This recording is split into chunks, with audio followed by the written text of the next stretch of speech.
Welcome back to Poorly Educated Today in the News. The world woke up looking like somebody spilled diesel fuel on a monopoly board and let a possum run the Treasury Department. We got war, gas prices, Congress pretending it found the Constitution, and technology moving so fast, teachers are checking robots for homework. Segment 1. The Strait turns into a toll booth. The big story is still the Iran mess, because the Middle East is now a pressure cooker with a Wi-Fi password, and everybody keeps shaking it. The ceasefire around the Strait of Hormuz cracked again after Iranian drones headed toward the waterway.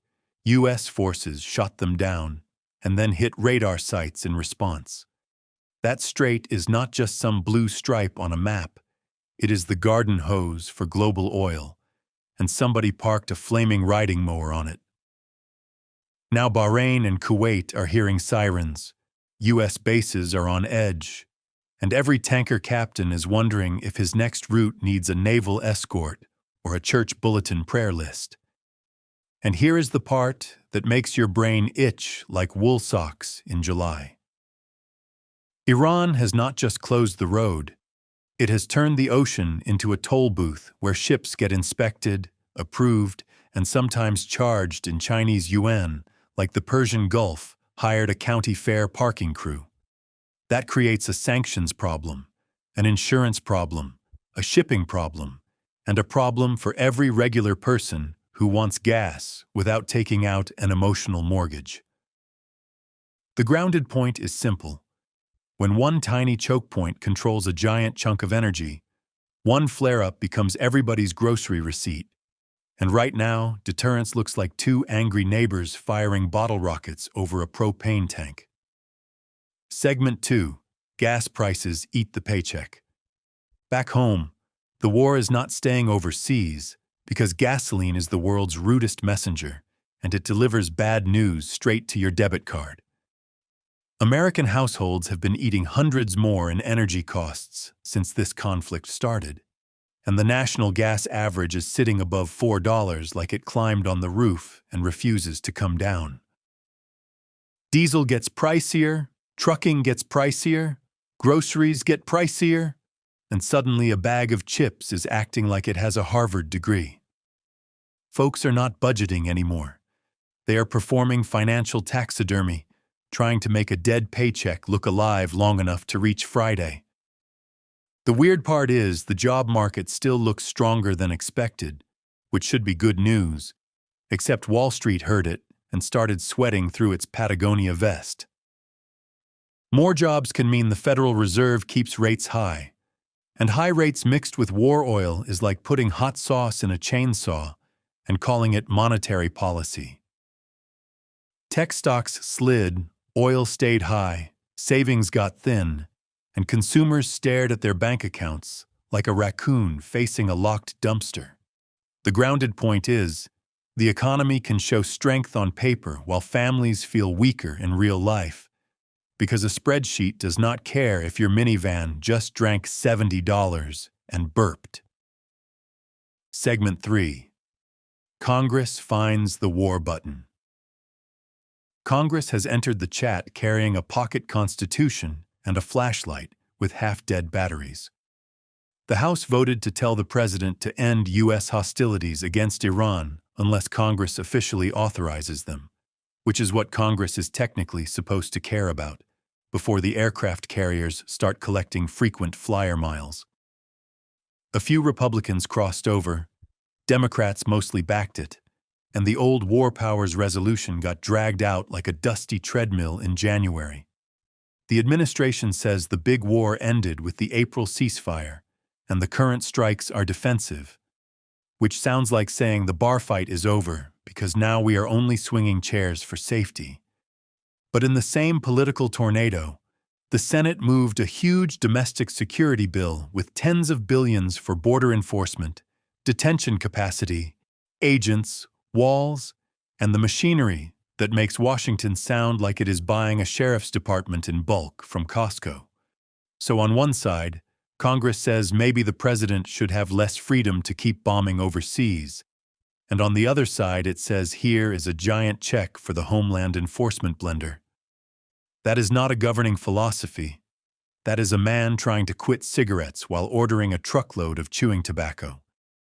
The grounded point is the government is split between war fatigue and security politics, and both sides are being powered by fear, prices, and election season sweat.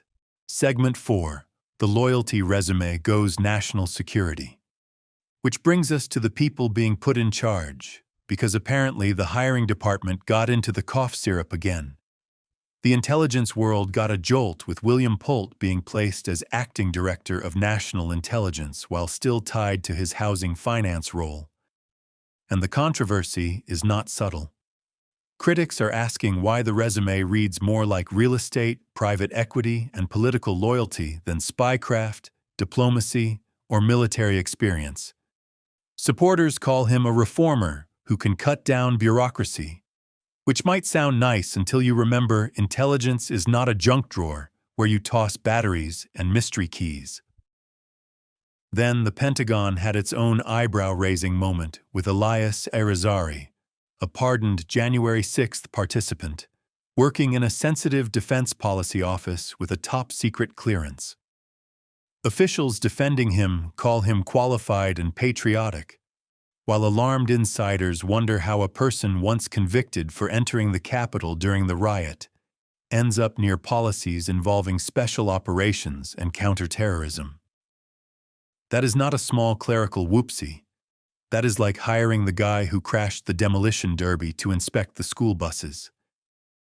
The grounded point is whether national security jobs are being judged by experience, judgment, and trust, or by whether somebody looks good in the loyalty yearbook. Segment 5. Everything else is also on fire. And while Washington rearranges the control room, the rest of the country is still coughing smoke, drinking forever chemicals, and asking if the robots are doing the book reports. Connecticut is dealing with air quality alerts from ozone and wildfire smoke. Wisconsin settled a PFAS contamination case. And out west, scientists are seeing a sea star baby boom, which is nice because even the ocean is trying to submit a hopeful memo. California politics is still a ballot-counting wrestling match, with federal attention on the process and accusations flying around like loose shingles in a storm. Meanwhile, schools are looking at artificial intelligence and teachers are saying it may affect learning more than the internet. Which is impressive because the internet already taught children how to cite a meme as a primary source. Financial regulators are trying to figure out how crypto firms should access banking rails without turning the money system into a carnival ride operated by a raccoon in sunglasses. Overseas, a luxury resort fight tied to Jared Kushner stirred anger in Albania, because apparently even international real estate comes with geopolitical indigestion. The grounded point is these smaller stories all connect to the same big feeling. Nobody trusts the systems.